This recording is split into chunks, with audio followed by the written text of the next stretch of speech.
તો ગાંધીનગરમાં મતદાન સમયે આકરા પાણીએ દેખાય શક્તિસિંહ। જી હા, મતદાન કેન્દ્ર પર ભાજપ સિમ્બોલની પેન જોઈને ભરાયો ગુસ્સે। પ્રિસાઇડિંગ ઓફિસર ભાજપની પેન વાપરતા તેઓ ગુસ્સે થયા। મતદાન કેન્દ્ર પર ભાજપના સિમ્બોલની પેન જોવા મળી અને પેન જોતા જ તેઓ પૂછવા લાગ્યા, સવાલો કરવા લાગ્યા।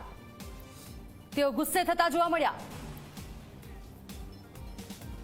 આ છે તો તમારું ધ્યાન નથી જતું।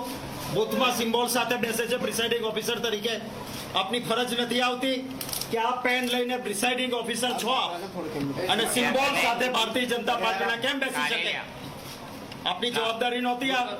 અત્યાર સુધી ચાલે શું જો હું ઇલેક્શન કમિશન ઓફ ઇન્ડિયાને અને તમામ ગુજરાતના બૂથો પર આ વસ્તુનું ધ્યાન રાખવામાં આવે। આ સિમ્બોલ સાથે ભારતીય જનતા પાર્ટીના પોલિંગ એજન્ટો બેસે તમામ જગ્યાએ, તો ઇલેક્શન કમિશન ઓફ ઇન્ડિયા અને ગુજરાતનું ચૂંટણી કમિશન શું કરી રહ્યું છે? શું આ જ રીતે ચૂંટણીની ધાંધલી ચલાવવાની છે તમારે? કોંગ્રેસ માટે નિયમો અને ભારતીય જનતા પાર્ટી માટે કોઈ નિયમો નથી? કઈ પ્રકારની આ પ્રક્રિયા? લોકશાહી આજ સુધી દુનિયામાં આપણી વખણાણી છે, આ ધંધા કરવાના છે। આ છે તો તમારું ધ્યાન નથી જતું? બૂથમાં સિમ્બોલ સાથે બેસે છે પ્રિસાઇડિંગ ઓફિસર તરીકે, આપની ફરજ નથી આવતી કે આ પેન લઈને પ્રિસાઇડિંગ ઓફિસર છો અને સિમ્બોલ સાથે ભારતીય જનતા પાર્ટીના કેમ બેસી શકે? આપની જવાબદારી નહોતી?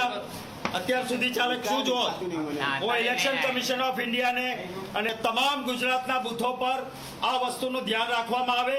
આ સિમ્બોલ સાથે ભારતીય જનતા પાર્ટીના પોલિંગ એજન્ટો બેસે તમામ જગ્યાએ, તો ઇલેક્શન કમિશન ઓફ ઇન્ડિયા અને ગુજરાતનું ચૂંટણી કમિશન શું કરી રહ્યું છે? શું આ જ રીતે ચૂંટણીની ધાંધલી ચલાવવાની છે તમારે? કોંગ્રેસ માટે નિયમો અને ભારતીય જનતા પાર્ટી માટે કોઈ નિયમો નથી? કઈ પ્રકારની આ પ્રક્રિયા? લોકશાહી આજ